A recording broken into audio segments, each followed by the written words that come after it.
Hello வணக்கம். இது உங்கள் சிவி. ஒன்று சொல்லாமல் எப்படி இருக்கீங்க? ஈனை பற்றின தரமான சம்பவங்கள் நடக்க போகுது. இதுக்கப்புறம் பயங்கரமான சம்பவங்கள் நடக்க போகுது. இதுக்கப்புறம் நிறைய பேர் அடக்கி வாசிப்பாங்க. அப்படியே பயங்கரமாக வெடிக்கவும் போகிறாங்க. காரணம், அவங்களுக்கு பிடித்தமான உறவுகளோ இல்லை அவங்களுடைய நண்பர்களோ அவங்களோட அம்மாவோ அப்பாவோ தங்கச்சி யாரோ இந்த பிக் பாஸ் வீட்டுக்குள்ளே அந்த இது வழியாக வரப்போகிறாங்க, ஸ்க்ரீன் வழியாக வரப்போகிறாங்க.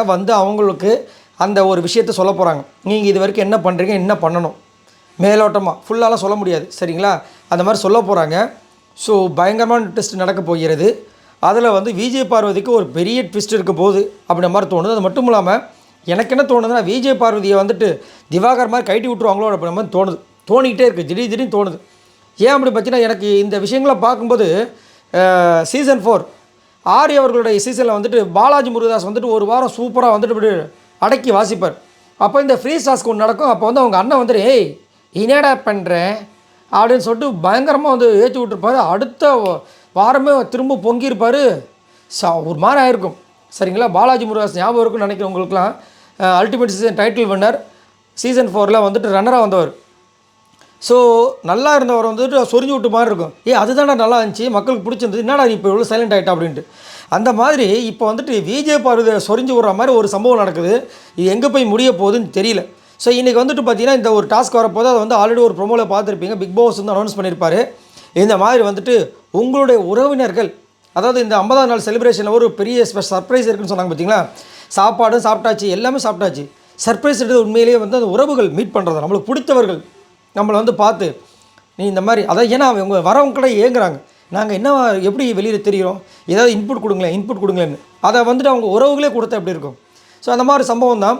ஸோ அதை பிக் பாஸ் ரொம்ப அழகாக சொல்கிறார். என்னென்னா, இது வரைக்கும் நீங்கள் செஞ்ச தவறுகளை சரி பண்ணுறது நம்மளோட சேது சார். ஆனாலும் உங்களுக்கு ஒரு எண்ணம் இருக்கும், நான் என்ன பண்ணுறேன் அப்படின்ட்டு. அதை உங்களோட உறவுகளே பாதம் அமைச்சு கொடுத்தா அதை சொல்லி செம்மையாக இருக்குன்னு சொல்லும்போது, ஆல்ரெடி நீங்கள் பார்த்துருப்பீங்க. கனிக்காக அவங்களோட தங்கச்சி விஜயலக்ஷ்மி சூப்பரான ஒரு கண்டஸ்டன்ட் அவங்க வந்திருப்பாங்க. கமருதீனுக்காக ஒருத்தர் வந்திருப்பார். எஃப்ஜேக்காக எனக்கு ரொம்ப பிடித்தாள். அவர் பேர் தெரியாது எனக்கு, ஆனால் செம்மையாக அந்த இதெல்லாம் பண்ணுவார், ரீமிக்ஸ் மாதிரி அவரெல்லாம் பேசியிருப்பாங்க. ஸோ இப்போ பார்த்தீங்கன்னா விஜய் பார்வதிக்கு அந்த ப்ரொமோவில் வரவே இல்லை. ஸோ இங்கே பார்த்தீங்கன்னா விஜய் பார்வதிக்கு தனியாக ஒரு ப்ரொமோ விட்டுருக்காங்க. அதில் ஒருத்தங்க வராங்க. அவங்க கண்டிப்பாக விஜய் பார்வதி அம்மா கிடையாதுன்னு யாருனே தெரில, ஆனால் பாஸ் அப்படின்றாங்க. அவங்க பிக் பாஸ்க்காக பாஸ் சொன்னாங்களா? ஏன்னா நம்ம எடிட்டிங் டீம் எப்படி இருக்குன்னு தெரியல, தூக்கி இங்கே இருக்கிறதுக்கு அங்கே சொல்லி விட்ருவாங்க. இப்போ இவங்க ஆல்ரெடி ஒர்க் பண்ணாங்களே அந்த ஆஃபீஸோட பாஸா என்னன்னு தெரியல, ஆனால் இவங்கள மாதிரி ஒரு ஜாலியாக இருக்காங்க. ஒருவேளை அக்காவா யாரும் என்னன்னு தெரியல, ஆனால் ஃபேஸ் கட் அக்கா மாதிரி தான் தெரியுது. ஸோ இங்கே என்ன சொல்கிறாங்கன்னா, லாஸ்ட்டு 2 வீக்ஸாக நீயாவே இல்லைன்ட்டாங்க. என்ன ஏம்மா இப்போ தான் கொஞ்சம் கரெக்டாக போயிட்டுருக்கு அப்படின்னா, முதல்ல இருந்தால் தான் அவங்களுக்கு பிடிச்சிருக்கா, இல்லை அந்த பாலாஜி முருகதாஸ் அவங்க அண்ணன் சொரிஞ்சு விட்ட மாதிரி சொரிஞ்சு விட்றாங்களான்னு தெரியல. இது என்ன ஆக போகுதுன்னு தெரியல. நீ லாஸ்ட்டு ஃபியூ வீக்ஸாகவே நீயாவே இல்லை. அதே மாதிரி என்ன பேசுகிறாங்க, கொஞ்சம் என்வாரன்மெண்ட்டை பார்த்து பேசு, புரிஞ்சு பேசு அப்படின்போது புரியுது பாஸ் அப்படின்னு சொல்லிட்டு தலைமையில் கையை வைக்கிறாங்க. ஸோ அதுதான் நல்லா இருந்துச்சு. இப்போ நீ சாஃப்ட்வேர் சைடு காமிக்கிறது நல்லா இல்லைன்னு சொல்ல வராங்களா இன்னும் தெரியல. அதேமாதிரி எனக்கு இன்னொரு பயம் என்னென்னா, இப்போ கமருதீன் பேச ஆரம்பிச்சிட்டார் விஜய் பார்வதிக்கிட்ட. ஆனால் 2 பேரும் பேசுகிற விஷயங்களை பார்க்கும்போது நம்மளுக்கு பக்குன்னு இருக்குது. ஏன்னா ரொம்ப அப்படியே அவங்க பார்த்து பேசிக்கிறது நம்மளுக்கு பக்குன்னு இருக்குது. அந்தளவுக்கு பேசுகிறாங்க. ஆனால் ஒரு எமோஷனல் சப்போர்ட் கிடைக்குது. அதுவும் இன்றைக்கி கமருதீன் இந்த கேப்டன்ஷிப் டாஸ்க்கு உள்ளே போட்டியிட போகும்போதெல்லாம் பார்த்தீங்கன்னா இங்கேருந்து தலையில் அடிச்சுக்கிறாங்க. அஜுஜோ வின் பண்ணிவிட்டு எப்படியாவது வின் பண்ணிவிட்டுன்னு. அதுவும் அரோரா பாவம் இப்போ தனியாக டான்ஸ் ஆடிட்டு இருக்காங்க. செம்மையாக இருக்குல்ல பார்க்கறதுக்கு.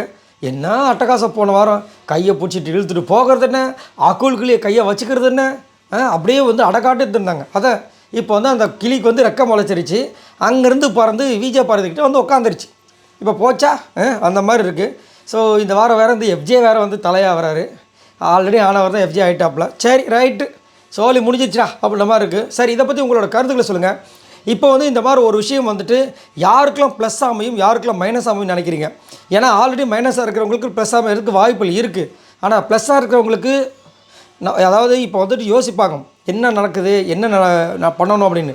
இப்போ இவங்க சொல்கிறத வச்சு இவங்க தப்பாக புரிஞ்சு, ஏன்னா அது ஸ்டேட் கான்வர்சேஷன் மாதிரி தெரில, ஆல்ரெடி ரெக்கார்டர் வாய்ஸ் மாதிரி தெரியுது. ரெக்கார்டட் வீடியோ மாதிரி. ஸோ அப்படின்னு இருக்கும்போது இவங்க வந்து தப்பாக அதை ஜட்ஜ்மெண்ட் பண்ணிவிட்டு இங்கே வந்து தப்பான ஒரு ஆட்டத்தை கொடுக்குற போகிறாங்களோ அப்படின்ற மாதிரி தோணுது. பட் விஜய் பார்வதி இப்போ தான் கரெக்டாக போயிட்டுருக்கீங்க, எந்த இதுலேயும் மாட்டிக்காதீங்க. குறிப்பாக கமருதீன் விஷயத்தில் முதல் இதுக்கு முன்னாடி வீக்கிலலாம் மாட்டிங்க, அந்த மாதிரி மாட்டிங்கன்னா சோலி முடிஞ்சுது. பார்க்கலாம். உங்களோட கருத்துக்களை சொல்லுங்கள், மறக்காமல் சப்ஸ்கிரைப் பண்ணி பாருங்கள். பாய் நண்பர்கள்.